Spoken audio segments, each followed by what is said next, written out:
인간의 제일되는 목적이 나오거든요. 인간의 제1되는 목적. 왜 사는가? 그 이야기예요. 우리 권사님 왜 사셔요? 어르신한테 이런 말씀 물어보니까 죄송합니다. 네? 태어났습니다. 태어났으니까. 맞아요. 그것도 하나의 삶의 목적일 수도 있습니다. 왜 사냐 물어보면은 정확하게 답을 내릴 수 있는 그런 분들이 많지 않아요. 대부분 그냥 일반 세상적인 것들, 그냥 무의미하게 우리 권사님 말씀하신 것처럼 태어났으니까 어쩔 수 없이 목숨이 붙어 있으니까 살아가는 거예요. 또는 우리 청년들 같은 경우에는 돈을 많이 벌고 싶은 그런 목적을 가지고 삶을 살아가고 명예, 권세를 얻기 위해서 또 결혼해서 좋은 여자분들 같은 경우에는 명품백을 얻기 위해서 사는 좋은 차를 타기 위해서 이런 세상적인 목적을 가지고 대부분 살아가요. 그리고 이런 삶의 목적조차도 생각해보지 않고 그냥 막연하게 사는 사람들이 또 대부분일 수도 있습니다. 그게 참 너무 허망하지 않나요? 그럼 삶의 목적도 없이 젊은 청년들이야 아직 살아갈 날이 많다고 하지만 연세 드신 분들은 이제 살 날이, 우리 권사님은 앞으로 20년은 더 사실 텐데 그 남은 여생을 어떤 목적을 가지고 살아야 될 것인가, 우리 청년들도 어떤 목적을 가지고 살아야 될 것인가, 그 목적이 명확해야지 그 삶의 의미가 부여될 거 아닙니까? 그냥 의미가 없이 그냥 막연하게 산다라는 것은 너무 불행한 삶이 아닌가 그런 생각이 들더라고요. 그리고 인간이 아닌 짐승의 모습이 아닌가 이런 생각까지도 격하게 해보게 됐습니다.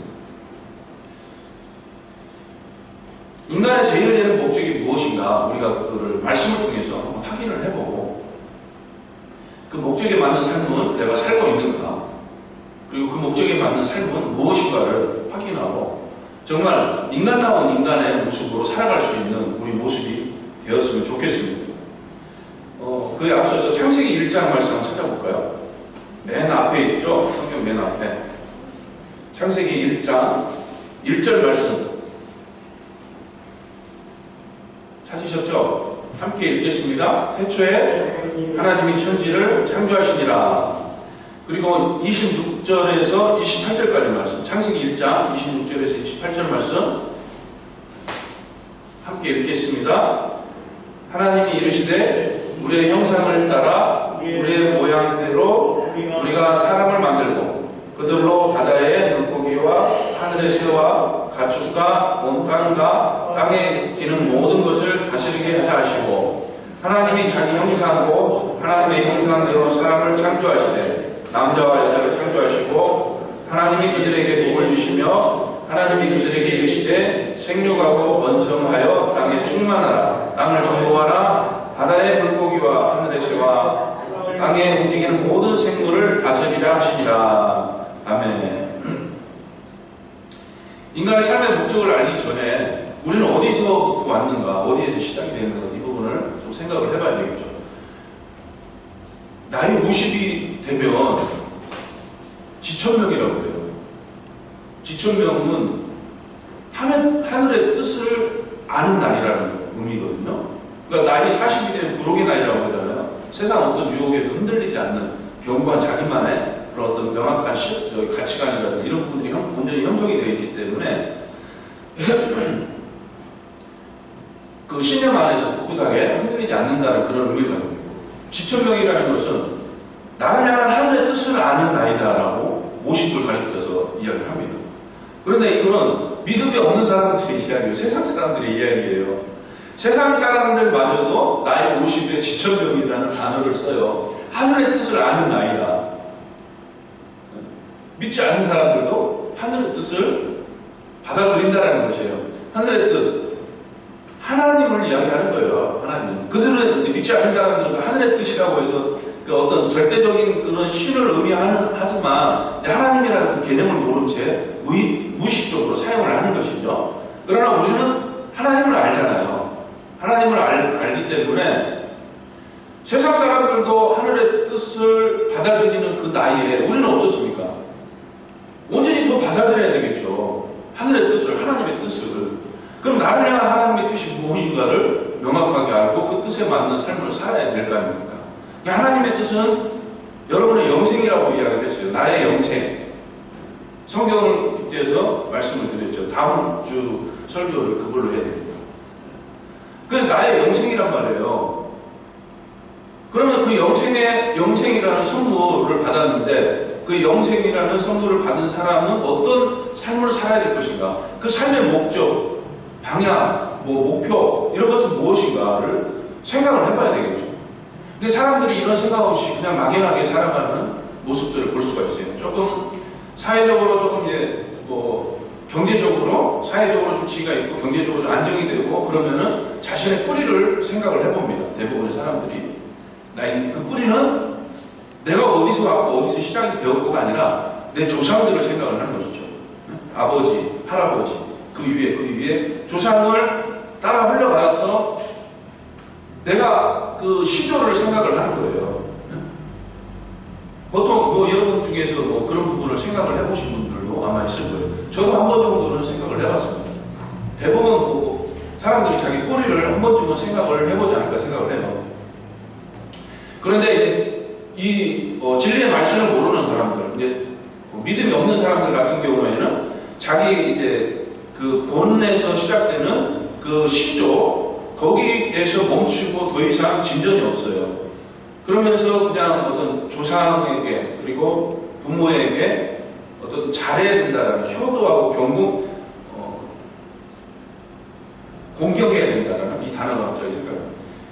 공경해야 된다는 이런 마음만 있다 뿐이지 거기서 이제 멈추는 것이죠. 그런데 더 깊이 들어가면 그 시조보다 더 밑으로 더 들어가다 보면은 결국에는 첫사람 아담이 나오고 결국에는 하나님이 나오게 된다는 것이죠. 창세기 1장 1절 말씀에 태초에 하나님이 천지를 창조하시니라 라고 말씀을 했어요. 우주 만물을 하나님이 창조하셨다. 이거 한마디면 끝난 거 아닌가요? 우리가 생각을 해보시오. 이 아름다운 꽃나무들이 이 우주 경관이 어떻게 해서 형성이 되었는가? 내 자신을 한번 들여다보세요. 저희가 머리숱이 없잖아요. 제 스스로가 디스를 하는데 제가 머리숱이 없잖아요. 그런데 참 놀라운 일이 벌어졌어요. 어떤 일이냐면은 제 머리카락이 하나가 났는데 스크류 형태로 나는 거예요. 이게 뭐냐? 우리 아프리카 청년들이 있는데 아프리카 사람들 머리가 두껍고 여러 가닥이 이렇게 꼬여서 머리카락이 나잖아요. 그렇죠? 그게 한 가닥 나요. 우리 집사람한테 이야기를 했는데 내가 아프리카 사람의 피가 흐르나? 이 생각을 할 정도로 신기한 현상이 나타났어요. 이거 찾아보면 남아 있을 거예요. 그러니까 이 인체의 신비가 너무나 신비롭지 않나요? 너무 신비롭잖아요. 이 세포 하나하나가 움직이고 활동하는 이런 것들을 들여다보면 너무나도 신비로워요.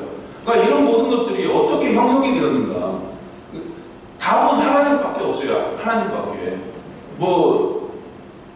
빅뱅설을 이야기하고 우주 대폭발을 이야기하고 그럼 그 물질의 형성이 어디서부터 시작이 되는가? 무에서 모든 것들이 시작이 되었잖아요. 그러니까 그 무에서 유를 창조하신 분이 누구인가? 이거를 생각을 해보면 자연스럽게 형성이 되었다? 물질이 있어야지 자연스럽게 형성이 되기도 하잖아요. 된다고 치면 그러면은 그 자연스럽게 형성이 되는 그 물질의 시작이 어디서 시작이 되느냐 이거죠. 그러니까 처음이라는 것이 분명히 존재한다는 것이에요. 그 처음이 바로 알파와 오메가, 처음이고 마지막이신 하나님이라는 것이에요. 이 사실을 믿으시기 바랍니다. 그 하나님이 만물을 창조하시고 여섯째 날에 저와 여러분을 만드셨어요.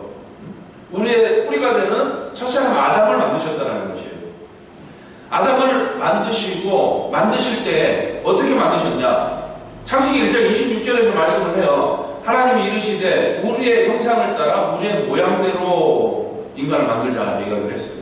그러니까 우리라는 거는 단수가 아니고 복수예요. 2인 이상을 이야기하는 거예요. 성삼위일체 하나님을 얘기하는 거예요. 예수 그리스도는 히브리서 13장 8절에서 예수 그리스도는 어제나 오늘이나 영원토록 동일하시다 이야기를 했어요. 2000년 전에 이 땅에 오셨던 그 예수님이 창세 전부터 계셨던 분이고 영원까지 계시는 분이세요. 그분이 곧 하나님이시기 때문에 성삼위일체 하나님이시기 때문에 영원하시다라는 것이에요. 이 사실을 믿으시기 바랍니다. 그 하나님이 당신들이라고 하면 안 되겠죠. 당신의 형상대로, 그러니까 우리의 형상대로 우리의 모양을 따라라고 했어요. 하나님의 형상은 무엇인가를 생각을 해봐야죠. 하나님의 형상대로 만드셨대요. 대표적으로 하나님은 영이시기 때문에 영적인 형상, 하나님의 영이 우리 가운데 있는 것이고, 그리고 육체는 어떨까요? 육체도 마찬가지예요. 하나님의 형상을 따라서 우리를 만드셨어요. 그가 예수 그리스도예요. 인간의 몸을 입고 오셨지만은 그 인간의 몸을 입고 오셨던 그분이 시간과 공간과 수를 초월하시는 영원전부터 계셨던 분이라는 것이에요. 그런데 이제 흙을 빚어서 그 안에 하나님께서 호흡을 불어넣으셔서, 생기를 불어넣으셔서 살아있는 생명이 되었다. 살아있는 존재가 되었다는 것이에요. 이 생기는 하나님의 영을 의미하는 것이고, 흙으로 빚은 것은 우리의 육체를 의미하는 것이에요. 그러니까 하나님이 당신의 형상대로 우리 인간을 만드셨는데, 그 형상 안에는 하나님만이 가지고 있는 고유의 속성이 있는데, 그 일부 속성을 우리에게 나눠주신 것이에요. 그 중에 하나가 하나님의 그 영적 속성을 우리에게 주셨어요. 그러니까 하나님이 가지고 계신 그 하나님은 영이시잖아요. 그 영적인 부분들을 우리에게 주셨다는 것이에요. 그래서 우리의 영이 타락해 있을 때는 하나님을 모르고, 우리의 영이 회복되어 있을 때는 영이 하나님과의 같은 영이기 때문에 하나님을 찾게 되는 것이고, 하나님을 알게 되는 것이고, 하나님을 아버지라고 부를 수 있게 되는 것이에요.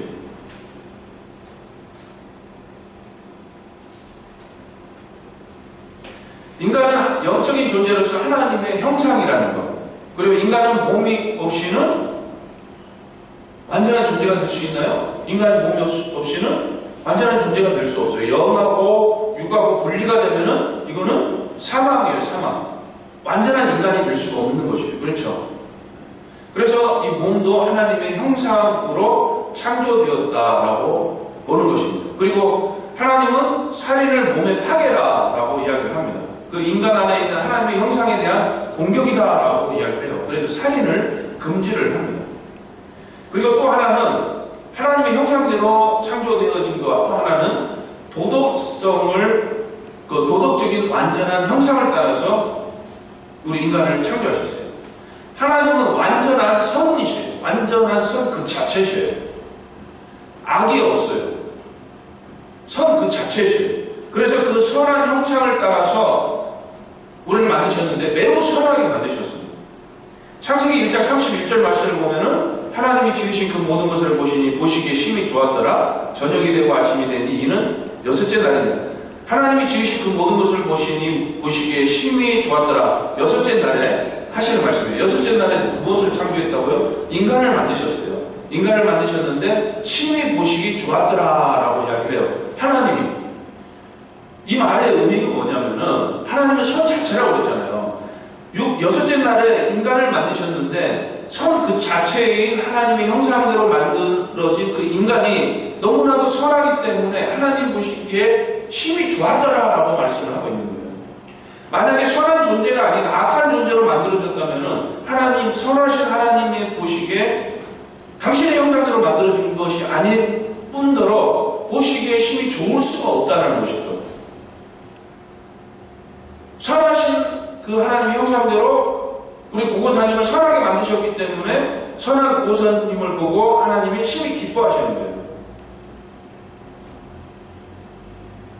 이게 우리 인간을 하나님의 형상대로 만들었는데 매우 선하게 만드셨다는 거죠. 그래서 인간은 원래 본성은 착해요. 원래 착해요. 선해요. 선하답니다. 그리고 두 번째, 완전한 도덕성을 갖춘 존재로 만드셨는데 매우 정직하게 만드셨어요. 전도서 7장 29절 말씀을 보면은 내가 깨달은 것은 오직 이것이라. 곧 하나님은 사람을 정직하게 지으셨으나 사람이 많이 꾀들을 낸 것입니다. 하나님이 사람들을 정직하게 만드셨다라고 이야기해요. 태초에 인간을 만드실 때. 그리고 세 번째는 도덕적으로 완전하게 만드셨는데 세 번째는 참된 지식 가운데서 만들었다. 골로새서 3장 10절에서 새 사람을 입었으니 이는 자기를 창조하신 이의 형상을 따라 지식에까지 새롭게 하심을 이루느니라. 그러니까 지식에까지 새롭게 창조하셨다. 그러니까 이 지식은 무엇을 얘기하냐면 하나님을 아는 지식을 이야기하는 거예요. 그런 이제 진리의 말씀으로 의미를 하는 것입니다. 그러니까 지식, 그 진리 가운데에서 하나님께서 인간을 창조하셨다라고 말씀합니다. 그리고 네 번째, 완전한 도덕적 형상을 갖춘 인간의 모습 속에 네 번째에 담겨있는 것은 뭐냐면 의와 거룩이에요. 에베소서 4장 24절에 하나님을 따라 의와 진리의 거룩함으로 지으심을 받은 새 사람을 입으라. 의와 진리와 거룩함으로 인간을 지었다는 것이에요. 자, 진리는 아까 세 번째 이야기했던 지식과 관련된 거라고 했어요. 그래서 네 번째는 의와 거룩함으로 인간을 지으셨다는 것이에요. 자, 완전한 도덕적 형상을 닮은 인간을 지으셨는데 매우 선하게 지으시고 정직하게 지으시고 참된 진리 가운데서 지으시고 의 가운데 거룩함 가운데 우리 인간을 지으셨다는 것이에요. 자, 이해되셨죠? 너무 어려운 건 아닙니다. 그리고 크게 세 번째로 하나님의 형상대로 지으신 그 세 번째. 첫 번째는 도덕적 형상을 따라 지으셨고, 두 번째는 영적 형상을 따라 지으셨고, 세 번째는 불멸한 형상을 따라 지으셨어요. 하나님은 죽지 않으시는 분이시에요. 영원하신 분이에요. 영원히 살아계신 분이시에요. 그 하나님의 불멸한 속성을 따라서 우리 인간을 하나님의 형상대로 지으셨어요. 그래서 인간은 죽지 않아요. 죽지 않은 존재로 창조가 되었어요. 디모데전서 6장 16절에서 말씀을 합니다. 오직 그에게만 죽지 않음이 있고 하나님을 얘기하는 거예요. 오직 하나님만이 죽지 않는다라고 이야기를 해요. 불멸하시는 분이세요. 불멸. 이 불멸성이 하나님의 그 형상을 따라 인간에게도 불멸성이 주어졌다는 것이에요. 그리고 또 하나 네 번째가 있어요. 첫 번째는 영적인 존재로, 두 번째는 도덕적인 존재로, 세 번째는 불멸적인 존재로, 네 번째는 통치자의 다스리는 존재로 그 형상을 따라 지음을 받았어요. 하나님께서 우리 만물을 창조하시고 인간을 지으시고 우리에게 주신 것이 있어요. 모든 것을 다스리게 한다. 창세기 1장 26절 하반절에 우리가 사람을 만들고 그들로 바다의 물고기와 하늘의 새와 가축과 온 땅과 땅에 기는 모든 것을 다스리게 하자. 그러면서 28절에서 생육하고 번성하고 충만하고 정복하고 다스리라 라는 이 복을 주셨어요. 하나님은 우주 만물을 주관하시고 통치하시고 이 통치하는 그 형상을 따라 우리 인간을 만드셨다는 것이에요. 여러분 놀라운 이야기를 지금 듣고 계세요. 들어보지 못했던 그런 이야기입니다. 그러나 성경에서 분명하게 하나님의 형상을 따라 만드신 인간에게 주어진 하나님이 가지고 계신 속성이 이것이다라고 분명하게 보여주고 계셔요. 그런데 이 정말 놀라운 것들을 높은 도덕적인 선하고 정직하고 의와 거룩으로 만들어지고 그리고 영원히 사는 존재로 만들어졌고 그리고 하나님과 같은 영적인 존재로 만들어졌고 그리고 통치하는, 다스리는 복을 누릴 수 있는 그런 존재로 만들어졌는데 이게 상실이 되었죠. 이 놀라운 은혜와 복을 잃어버리게 되었어요. 그 원인이 무엇이냐? 타락. 인간이 타락하게 되죠. 죄로 인해서 타락을 하게 됩니다. 이 죄가 세상에 들어옴으로써 사망도 들어옴과 동시에 이 불멸성을 잃어버리는 것입니다. 그리고 이 죄가 들어오니까 타락하니까 도덕적인 타락이 이루어지면서 정직하지 못하고 거짓이 앞서는 그런 모습이 나타나요. 그리고 선하지 못한 모습들이 당연히 나타나고 그리고 영적인 존재이지만 하나님과의 그 죄로 인해서 성 그 자체이시기 때문에 죄가 있으면 하나님과 소통이, 교통이 이게 안 되는 것이에요. 그래서 하나님의 관계가 단절이 되는 것이에요. 그러니까 우리에게 주신 그리고 이 다스림의 복까지도 상실하게 되는 것이에요. 땀 흘려 수고하는 그런 저주 가운데 거하게 되고 그리고 해산의 고통을 당하는 그런 삶을 살아갈 수밖에 없는 상황에 놓이게 되었다는 것이에요. 그러니까 주님이 주시는, 하나님이 주신 그 형상을 완전히 잃어버리게 된 것이에요. 그런데 이 형상, 하나님이 주신 이 형상을 회복을 시켜야 되는데 어떻게 회복을 시키느냐? 우리는 하나님을 아는 지식이 없기 때문에 이 회복 자체가 안 되는 것이에요. 그런데 하나님이 우리를 어떻게 사랑하는 것입니까? 이처럼 사랑한다 했잖아요. 당신의 아들 독생자를 내어주실 만큼 저와 여러분을 너무나도 사랑하셔요. 이 사랑은 천년만년 그 사랑의 감사와 영광을 돌려도 부족하다. 부족해요. 너무나도 크고 너무나도 뜨거운 사랑이에요. 저와 여러분을 향한 하나님의 사랑. 그 사랑을 온전히 보여주시기 위해서 당신의 아들 예수 그리스도를 이 땅에 보내주셨어요. 속죄 제물로. 우리의 죄를 속죄하기 위한 제물로서 구원해 주셨다는 것이에요. 그래서 십자가상에서 화목 제물이 되었어요. 하나님과 인간을 화목케 하는 화목 제물이 되어 주셨습니다. 그래서 그 예수 그리스도를 통하여서 우리에게 주셨던 그 하나님의 형상들 있잖아요. 그 네 가지 형상. 이게 회복이 되는 거예요. 이게 회복이 되는 거예요. 그 네 가지가 뭐라고 그랬어요? 까먹었죠? 자, 영적인 형상. 두 번째는 완전한 도덕성. 이 도덕성 안에 뭐라고 그랬어요? 선함과 정직함과 진리와 그리고 의와 거룩이라고 그랬어요. 이 모든 것들이 회복이 됩니다. 그리고 세 번째, 불멸성, 죽지 않는 것. 이게 회복이 돼요. 예수 그리스도를 통하여서 우리는 영생을 누리며 사는 것이에요. 한치의 의심도 없이 믿으시기 바랍니다. 여러분들이 신앙생활을 하는 것은 이 이유 때문에 신앙생활을 하는 거예요. 그리스도를 믿는 거예요. 돈 벌기 위해서 믿는 거 아니에요. 장수하려고 믿는 거 아니에요. 자녀 잘 되라고 믿는 거 아니에요. 안 믿어도 잘 될 수 있어요. 그런데 구원은 없어요. 안 믿으면. 구원받기 위해서, 영생을 누리기 위해서 우리가 예수를 믿는 것이에요. 참된 믿음 안에서 신앙생활을 할 수 있는 우리 모두가 되길 바랍니다. 그리고 네 번, 불멸성이 회복이 되고, 네 번째는 다스리는 복. 생육하고 번성하고 충만하고 정복하고 다스려라 이야기를 했잖아요. 우리에게 주신 복이에요. 그래서 다스리는, 통치하는 이 복이 회복이 되는 것이에요. 네 가지가 회복이 되어야 되는데, 그리스도 안에서 회복이 되는데, 여러분들은 어떠세요? 이 질문을 하려고 지금까지 달려왔어요. 회복이 되었습니까? 회복이 되었어요? 예? 끄떡끄떡하네? 회복이 되었어요? 완전한 도덕성을 갖추고 있어요? 하나님, 영이신 하나님과 완전히 소통할 수 있는 그 영적인 그런 회복이 있어요? 그리스도를 믿으니까 영생이니까 그거는 미래에 있을 것이니까 미래에 복은 나는 것이고, 그리고 어떤 다스리는 복을 누리며 살고 있어요? 아멘? 할렐루야. 그러면 된 거예요. 그럼 전부 다 그렇게 살고 있어요? 그리스도인이라면 이 모든 것들이 회복이 되었어요. 회복이 되었으면 이 회복된 복을 누리며 살아야죠. 이 복은 세상적인 복을 얘기하는 게 아니에요. 세상적인 복은 이 모든 것들의 일부분일 뿐이에요. 일부분일 뿐이에요. 그런데 이것이 회복이 되었으면 어떤 모습이 나타나느냐? 어떤 모습이 나타나느냐? 바로 인간의 삶의 목적에 맞는 그 모습들이 나타나요. 인간의 삶의 목적. 삶의 목적이 무엇인가? 오늘 본문에서 이야기했어요. 이사야서 43장 7절과 21절에서 이야기했어요. 7절에서는 뭐라고 했어요? 내 영광을 위해서 내가 만들었다 하나님께서 말씀하시고, 그거 우리가 뭐라고 얘기합니까? 피조물이 감히 창조주에게 감히 뭐라고 얘기합니까? 만드신 그분 마음대로 당신의 영광을 위해서 우리 인간을 만들었다는 것이에요.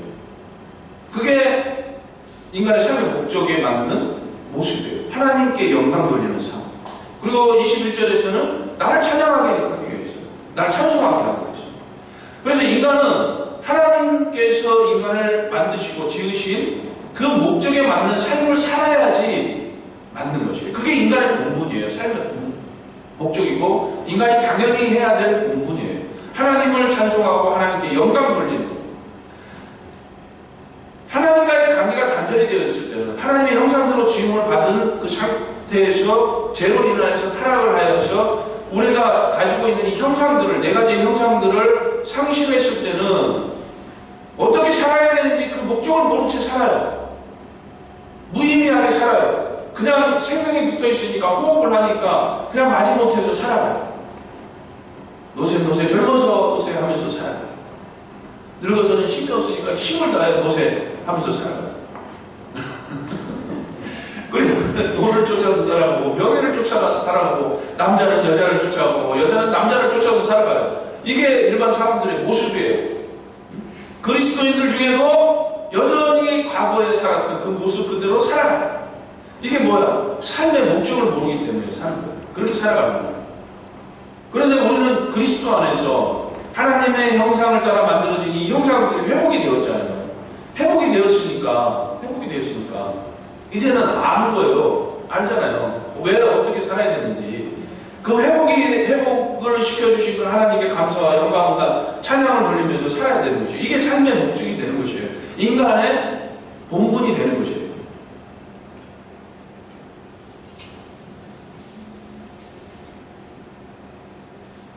하나님의 영광을 드러내는 삶이란 완전한 도덕성을 이야기했잖아요. 네 가지를 얘기했어요. 매우 선하게 만드셨다고 했고, 정직하게 만드셨다고 했고, 지식 가운데, 그 진리 가운데 만드셨다고 했고, 의와 거룩 가운데 만드셨다고 했어요. 그러면 이 하나님의 영광을 드러내는 삶, 이거는 찬양하고 하나님께 영광 돌리고 하나님을 찬송하는 것이라고 했어요. 그러면 구체적으로 하나님께 영광 돌리고 찬송하는 것은 무엇인가? 바로 방금 말씀드렸던 이 네 가지. 이 네 가지. 여러분, 이거를 어렵게 생각하시면 안 돼요. 내가 선한 행실을 행하는 것, 이게 하나님께 영광을 돌리는 것이고 하나님을 찬송하는 것이다. 그러면은 너무 힘든데, 너무 어려운데, 내가 착한 일을 하고 선한 일을 해야 되는데 감각관념에 사로잡힐 수가 있어요. 그러나 여기서 말씀드리는 선한 것과 정직한 것, 진리, 의와 거룩은 우리가 행위적으로 나타낼 수 있는 것이 결코 아니에요. 우리가 행위적으로 나타내려고 해도 할 수가 없어요. 한계가 있어요. 어느 순간 잠깐은 할 수 있지만 그것도 완전한 선은 될 수가 없어요. 완전한 의와 거룩이 될 수가 없어요.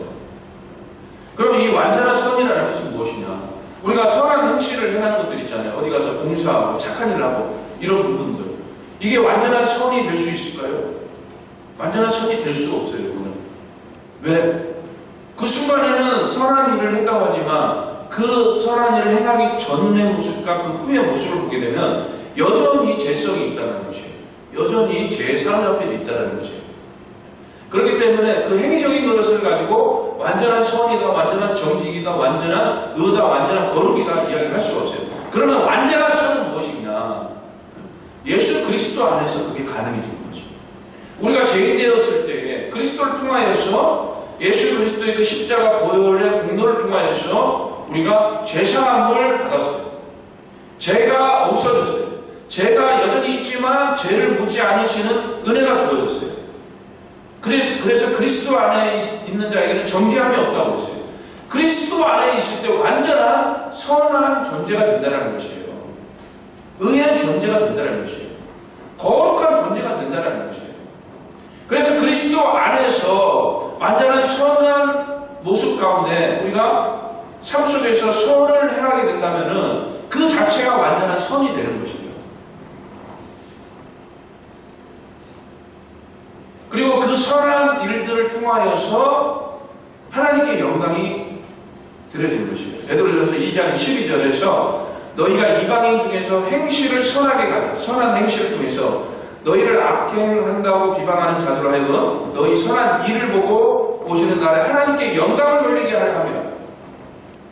우리의 선한 행실을 통해서 하나님께 영광 돌리기. 그런데 그 선한 행실은 우리가 세상 속에서 나타나는 내가 선한 일을 하고 행위적인 일을 통해서 선을 행사하는 이것이 아니고 그리스도 안에서 완전한 선한 모습과 위치 가운데서 행하는 그런 선한 행실을 이야기하는 거예요. 그리스도가 빠져있는 선은 완전한 선이 될 수가 없어요. 그리스도가 빠져있는 그 의는 완전한 의가 될 수가 없어요. 그리스도가 빠져있는 그 거룩은 거룩이 아니에요. 가시죠. 거짓이죠. 결론을 지어보겠습니다. 인간이 지어진 것은 인간을 위해서 지은 게 아니에요. 아쉬워할 필요 없어요. 나를 위해서 지은 것이 아니고 하나님의 영광을 위해서 지어주셨어요. 인간이 지어진 것은 하나님의 영광을 위해서 지어졌다라는 것을 기억하시기 바랍니다. 그리고 하나님의 영광을 위하여서 살아가는 것이, 하나님을 찬송하며 살아가는 것이 인간의 본분이다라는 것을 기억하시기 바랍니다. 그리고 하나님의 영광을 위하여서, 그리고 하나님을 찬송하면서 살아가는 그 삶 자체가, 그 자체가 복이 된다는 사실을 믿으시길 바랍니다. 우리의 존재는, 우리의 삶의 목적은 하나님을 위한 것이에요. 우리의 존재는, 존재의 목적은 나를 위한 것이 아니고, 자녀를 위한 것이 아니고, 나의 존재의 목적은 하나님을 위한 것이에요. 하나님으로부터 내가 생명을 공급받아서 살아가고 있어요. 하나님 때문에 내가 호흡하며 기도하며 생을 유지하는 것이에요. 그렇기 때문에 우리는 하나님을 위하여 존재하는 것이고, 하나님을 위하여 살아가야 된다는 것입니다. 여러분, 하나님의 영광을 위하여 살아가는 이 삶은요, 기쁨이고 행복이고 나의, 그 사람의 영광입니다. 하나님의 영광을 드러내면서 또 하나님을 찬송하면서 살아갈 수 있기를 바랍니다. 그 가운데에서 주님이 주시는 놀라운 그런 기쁨, 평안, 그런 행복들을 누리며 살아갈 수 있기를 예수님의 이름으로 축원합니다. 기도하시겠습니다.